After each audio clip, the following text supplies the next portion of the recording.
All right. Appreciate it, Eli. Appreciate it. Thank you very much. And my man, what's your name? Blake. Blake, I appreciate the eggs, man. I appreciate it. Look, eggs, I've changed my whole life. Are y'all familiar with Nick DiGiovanni? Mm-hmm.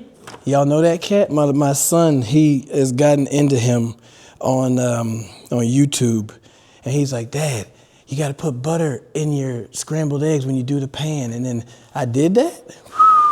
So whenever you put the cheese in there, put butter in the skillet and then put it in there and move it around. It'll elevate your scrambled eggs. I appreciate y'all showing up. And I can tell you this much. I was telling Miss Carolyn, this is one of the few times that I actually willingly go to the police department. I don't usually just pull up on them like that. So usually if it's like a ticket or something, I'm like, let me pay my little ticket and get out of here. So this is different. This is different. Don't have a crime history or anything like that, but it felt weird to pull up to the police department willingly like that. By a show of hands, who has ever made a decision, you've done one thing, and then you knew it was the wrong thing immediately? Just by a show of hands. Nobody's judging you. Moms, close your eyes, okay? You don't want to show the kids that.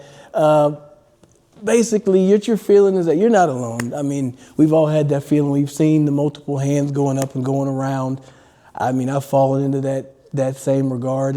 A lot of times it's something that you know good and well. You're not supposed to go down this road like picking the Patriots over the Seahawks in this past Super Bowl. That was probably a bad bet. Or maybe when your mom hits you up, she texts you, she calls you, FaceTime, she says, hey, Caden, I need you to take the chicken out of the freezer, put it in the sink, and thaw it out. I'll be home in about 2 hours. You've probably been in that situation, at least I have. And then you get on the game and you're playing another round of Call of Duty, and next thing you know, mom's pulling up. You're like, oh, crap, I'm going to be in trouble. Right? That's just a bad decision to make. You've probably been down that road, maybe not. I know I have been. Most of y'all are freshmen, right? Awesome, man. It's a great time. Great time to go into high school. I mean, that's obviously when you go into high school. Anybody nervous a little bit about going into high school as a freshman? Not so much. You're the tallest kid in here, so you ain't got nothing to worry about. My freshman year, the football program said 155 pounds. I was not 155 pounds. I was probably 130 pounds, maybe 120 pounds. I don't know. My backpack probably weighed more than I did. And then our school was so big. I remember going into orientation and you find your class and you go and find your locker, and I put all my books in there. And then first day of school, I learned that my locker's not close to any of my classes. So I'm carrying this extra backpack around, I'm lugging it. It was an awkward year as a freshman. I remember one point, Caden, a couple of high school seniors, the seniors came up to me, and I'm thinking, all right, cool, I'm a hot kid on campus now. They thought I was in middle school, Caden. They thought I was a little kid. So they pranked me a little bit, but it's all right. I made my way through it. And my high school, let me go to my next page. See, I played football down there at Newman Smith High School. Anybody familiar with Carrollton? Carrollton, Texas? All right.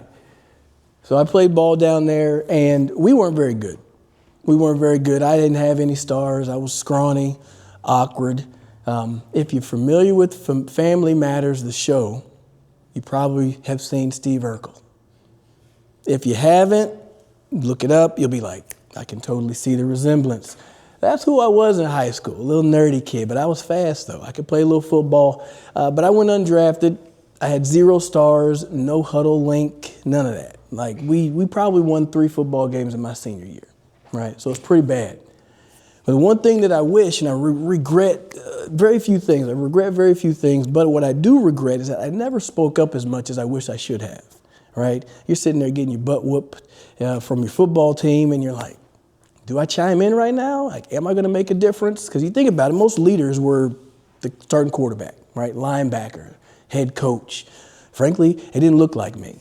So I didn't see myself as a leader. It wasn't something that I was jumping out there like, I'm going to take this team to the top. But then as I got older, I would kind of beat myself up for the moments where maybe I should have said something. You know what I mean? Maybe I should have just chimed in. Maybe I should have spoken up on those things. But I was that kid. I was that same scrawny kid. This is Pee Wee League, not high school. This is high school right here. This is senior year, not freshman year. And this is in 2010 playing against the Cowboys in AT&T Stadium. So I was able to make my way from just playing in the fields of Josie Ranch, up through Standard Stadium, all the way up into the NFL, slowly but surely kind of finding my voice, developing my voice, speaking up for myself a little bit more and more throughout the times. But then now, you mentioned earlier, how do you have integrity? What do you say, Eli? A moment for integrity, dad mode. Whew. You talk about when nobody's watching. You think nobody's watching till you see your kid does the same thing that you did. You're like, oh my goodness. All right, when the same habits start to show up, my oldest son, he's 8. I'm like, dude, you're going to be the most athletic kid. Just go practice. And he's like, nah. But then I know sometimes I'm like that. Sometimes I'm like, I don't want to get out there and go do anything. So I see those same things show up. But now I got to make sure I'm using my voice to take care of my kids, to take care of my family.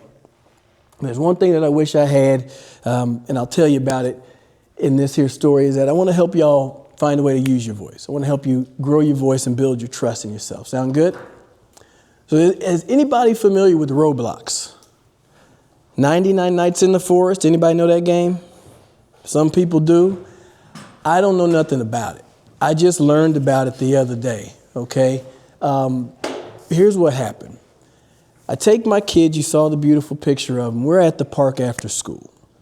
And I try to keep them off of screens as much as I can, but they're at the park and they're running around, they're grabbing sticks off of trees, they're screaming, they're like, he's coming, he's fighting. I'm like, what are y'all doing? But I'm not complaining. They're away from screens, you know what I mean, Colt? They're having a lot of fun. And I get them in the car after the time at the park, I'm like, okay, what were y'all doing? Like, we were playing 99 Nights in the Forest, and we were surviving, and this is our base, and blah, blah, blah. And I'm like, all right, cool. Let's keep it pretend. Let's leave it that way. You know what I mean? And then they were like, well, one kid had a lighter. It was like a paper lighter. He was trying to start a fire. And I'm like, pump your brakes. That's too much. No fires. Can't do that. Can't do that. So fast forward to the next day. The game's getting bigger. There's more people over there. I'm thinking, my kids are popular now, right? I'm like, we're going to be the cool kids in campus. They got more kids that are playing. I go around, I'm taking my steps. I see a dad over there looking. He's looking, and I'm like, what are y'all up to? And I keep it moving. I walk back around. I see another group of people looking, and I keep it going because they're not fighting, right? They're not fighting. Nobody's screaming. Nobody's crying. It's just a lot of commotion. Finally, I make my third lap around. I notice this kid is following me. I don't know the kid, so that's the first problem. I'm like, who are you? I'm like, you looking for me? He's like, yeah. He's like, your son brought a lighter to the park. I said, oh, no, he didn't. I book it across the park. I'm talking full sprint. What are you doing? You can't bring this here, da, da, da. And I think about it, he's 6. But when I get over there, Caden, these kids had made a little pile for a campfire. Are y'all Boy Scouts? Anybody? Y'all know how to make a fire out of? I don't. I grew up in the suburbs. I don't know nothing about that. They had sticks, twigs, leaves, and they were there trying to light the fire. They also had a little ham from the kitchen, the last little bit of ham, the deli slices. They were survivalists. I had no clue. They were making this game real life, my man. So I'm like, all right, cool. I'm tamping it down. So I'm like, okay, they're pretending they're having fun. I get it. I'm going to let it slide. And then as I'm walking back to the car, lighter in hand, I'm like embarrassed because I'm like, oh God, I'm the dad whose kid brought a lighter. One mom is like, they shouldn't have a lighter. That's not safe. And I'm thinking, really, thank you. Then another guy comes by and they're like, hey, I heard that that the kid had a lighter. I'm like, yeah, we got it handled. And as I got in the car, I got to thinking, why is it that the smallest kid had to say something to me when all of these other adults had seen this lighter or heard about the lighter? Why does it take the smallest person to speak up? Everybody else was waiting for somebody to do something. Nobody wanted to use their voice except this little 6, 7-year-old kid. Why is that? Now, is anybody familiar with AAA road service? Maybe y'all probably don't know that stuff. Y'all young now. The parents know what that stuff is. It's roadside service. It's kind of like if you're driving out here in the country, you get stuck and you say, hey, can you come change my tire? Y'all familiar with them? Maybe, probably not. You don't even drive yet. Well, nonetheless, AAA Road Service. They're there to help you out whenever, you're out there in a pinch, out there on the road. But just like roadside assistance, we're going to help you build your intuition. That's the voice that y'all feel inside. We want to build it with a AAA system as well. You're going to have some awareness. You got to hear your voice, Caden. You're going to have some action. You got to move on your voice.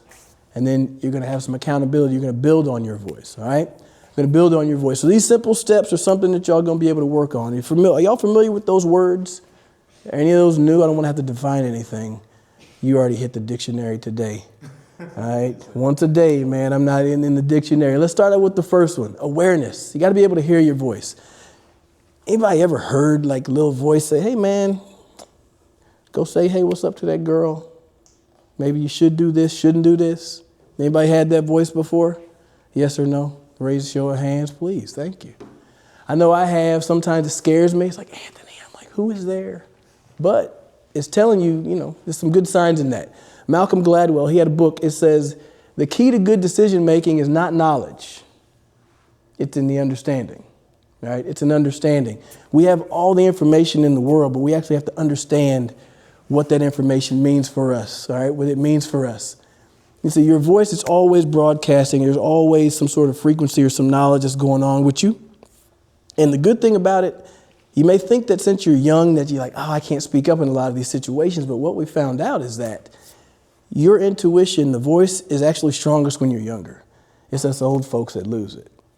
We're the ones that kind of go against the norm because we're trying to stick to taking care of the goals, taking care of the kids, and we don't listen to what some of the outside noises or really the inner noises are telling us.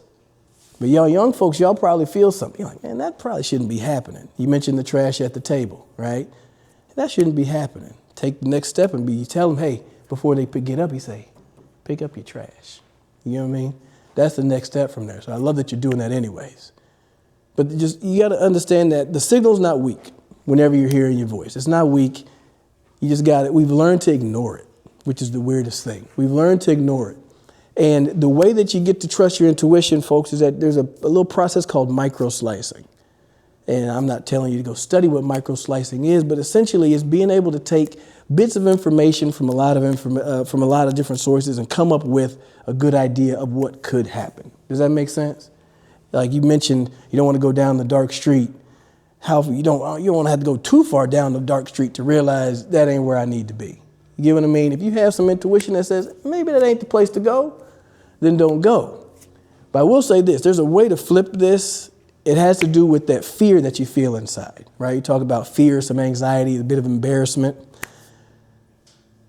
Sometimes those are the ones where you actually need to go into it, all right? That's the area that you need to grow. You need to build yourself rather than staying away from the moment that may make you embarrassed. I'll give you two examples. Number one, last year I had a client of mine whose son was tragically slain. He got killed in a senseless murder. And at the funeral, they were asking, they were giving people the opportunity to come speak on stage. I got the feeling, I got the little urge to go up and say something, and I went up and did it. Was it awkward in the moment? Absolutely. Was I nervous? 100%. Did my voice crack? Probably. It probably cracked a little bit just from the basis of me being nervous, but I was speaking from the heart, and it was something that I had to do. Fast forward to a more fun experience. We were at the Mavericks game. Anybody Mavericks fans? Anybody Luka fans? Anybody sad Luka got traded? I was sad too. My wife works for the team, so she's like, look, you can't say anything, but we need some people to go on court at halftime and dance to this song, but we don't need anybody to act out. So they picked me. It's like 17,000 people in the arena. I'm up there dancing at halftime in front of these people. Was it embarrassing? Yes, it was. Was I scared? Yes, I was.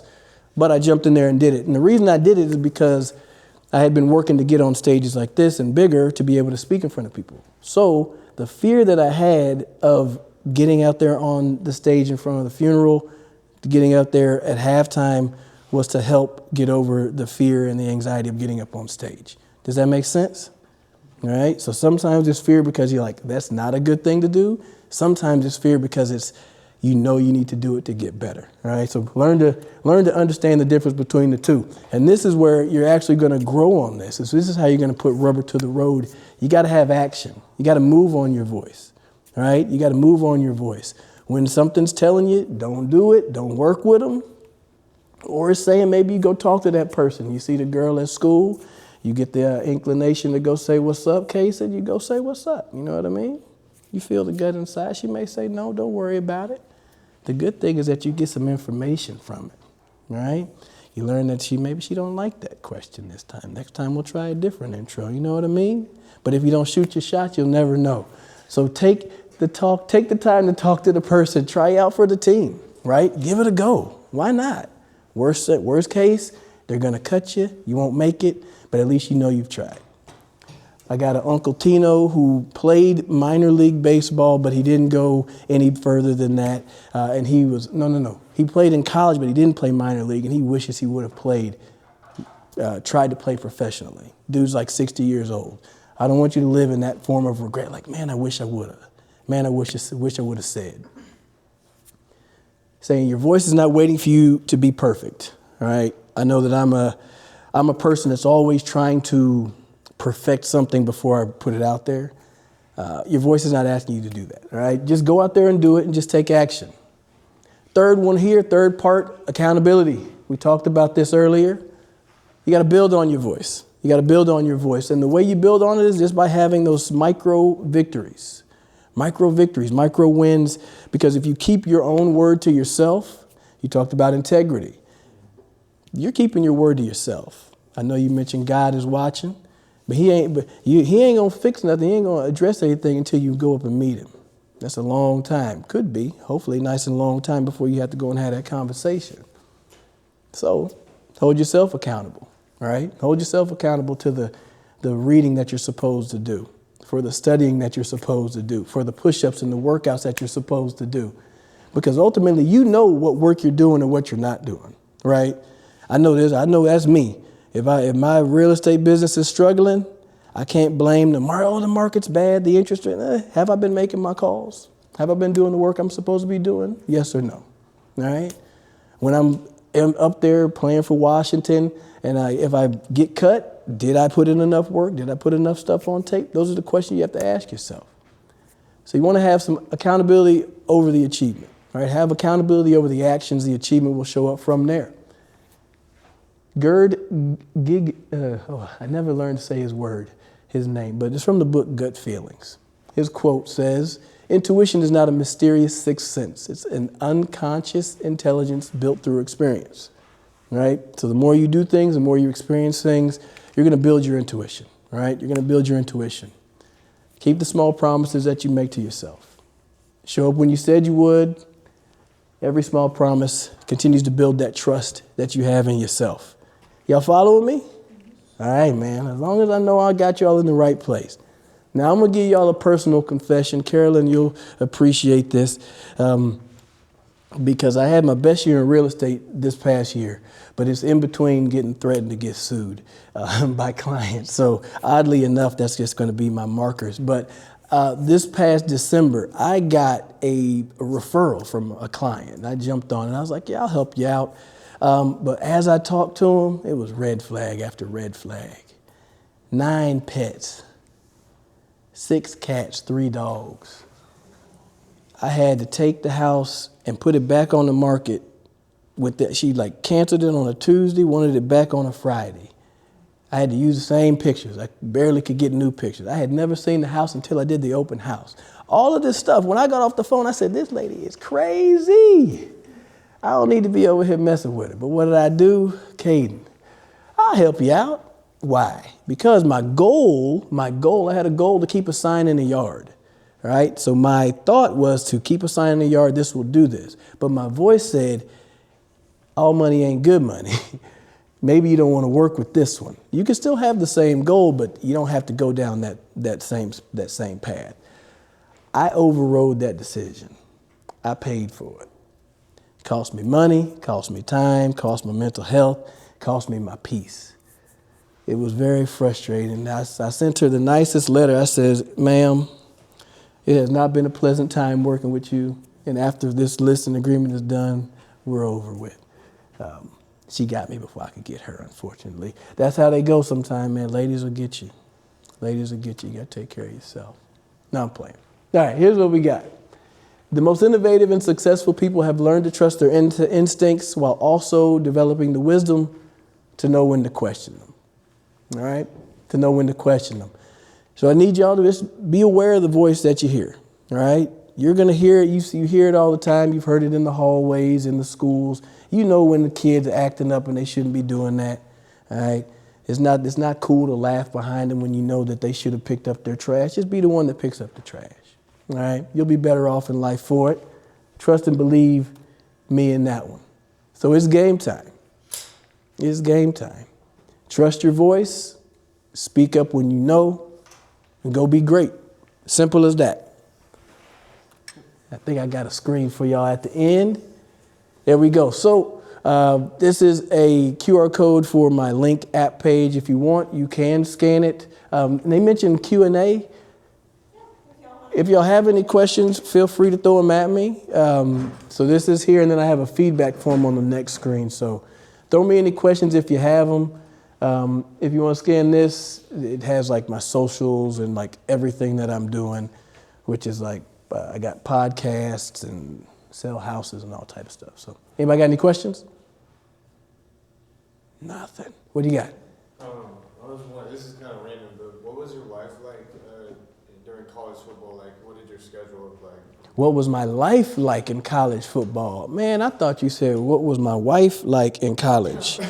I was like, that's how we doing it. What side did you pick, UFC or boxing? No, life in college football. So I went to West Texas A&M. All right, it's out there near Amarillo, small country town called Canyon, Texas. It's kind of like, probably like Salina before everybody showed up.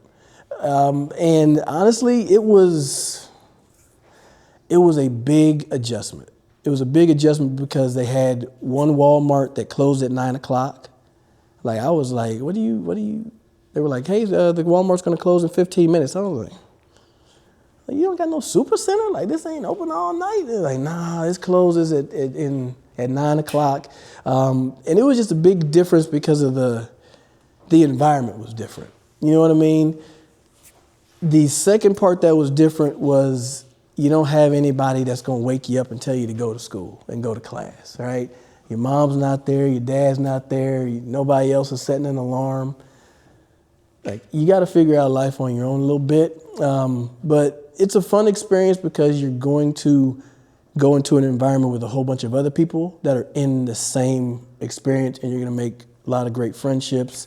You'll meet some friends that, you may or may not be friends with some people in this room. Fast forward it, not trying to, manifest, breaking up friendship, but that's just how things go, right? You'll go to one college and some folks will go to another, and then you'll just build new friendships from there. But when you get up there, it's just all about learning, The key is like, you're going to fail, but that's the key. You kind of have to chase failure. And it's not self-sabotage, but it's chasing failure in the sense of, I've done so much that I don't know what to do at this point. So now figure out, what do I need? What am I missing at this spot, and go forward. So college is a big old learning experience like that. Any other questions? What was your process like trying to get onto an NFL team? Great question. My process getting on the NFL team after college. So, so I went undrafted in 05, right? I had an injury. I failed the physical. I actually went to the Atlanta Falcons for a rookie minicamp. Then I failed the physical, and they sent me home the next day.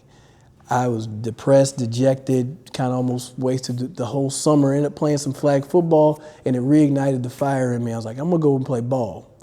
I called the same scout back for the Falcons. I was like, hey, I'm healthy, I'm ready. And he's like, you got to get some tape. I'm like, all right. So I called another teammate who had an agent, and the agent had a team in Odessa, the Odessa Roughnecks. He's like, I know a team that's going to start training camp in about a week and a half. Do you want to go? I said, absolutely. Didn't know anything about it. I just jumped on it, right? I'd pack up my Acura. I'd drive down to Odessa, Texas. And the first day of practice, y'all, the football field was in the parking lot, okay? in front of Ector County Coliseum. You can go look it up on Google Maps. Right there at the edge of Andrews Highway, they had a 50 yards of turf rolled out. The hockey team was still in the playoffs, so they couldn't use the arena. So we're up here, we're practicing on the side of the road, cars honking, balls going in the street, like cats in full pads playing football on the side of the street. My whole mindset was, if I go up every year, if I graduate every year, I'll keep playing in order to get to the NFL. I'm like, I'm not that far away. I just almost made it, but let's give it a try. I got a little time on my hands.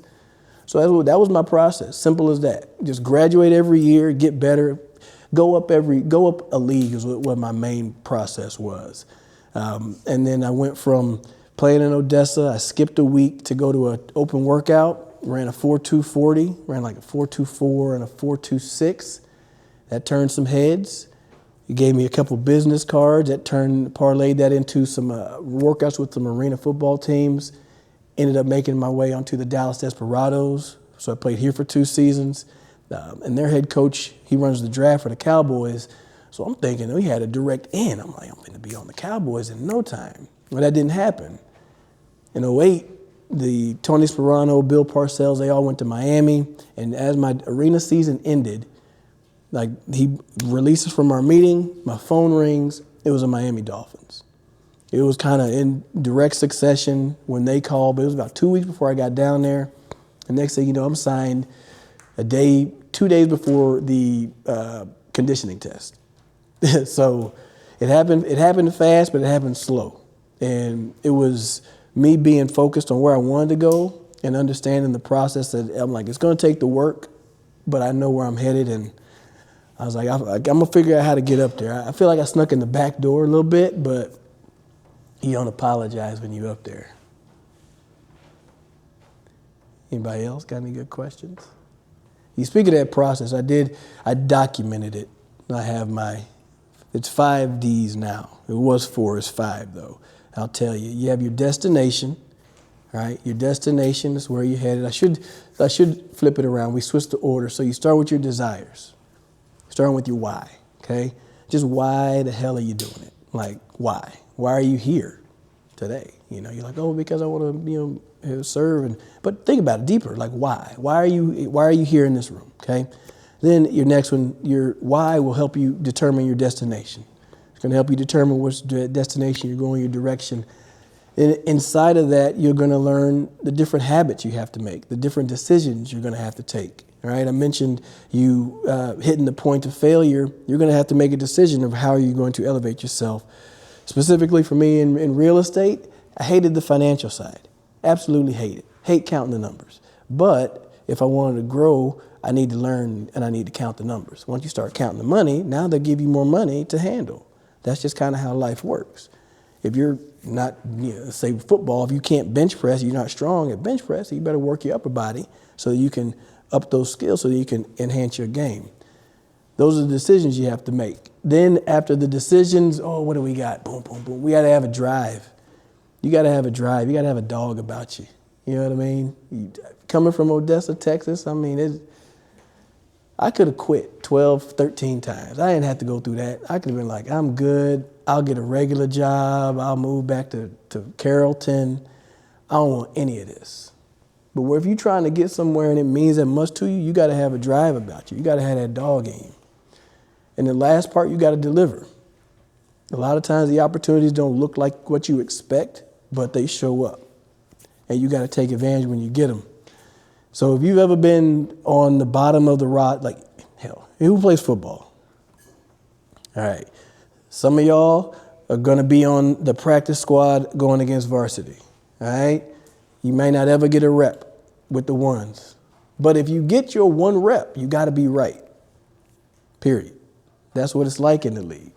When you're an undrafted rookie, I was 25. They had second-round draft picks ahead of me. If I'd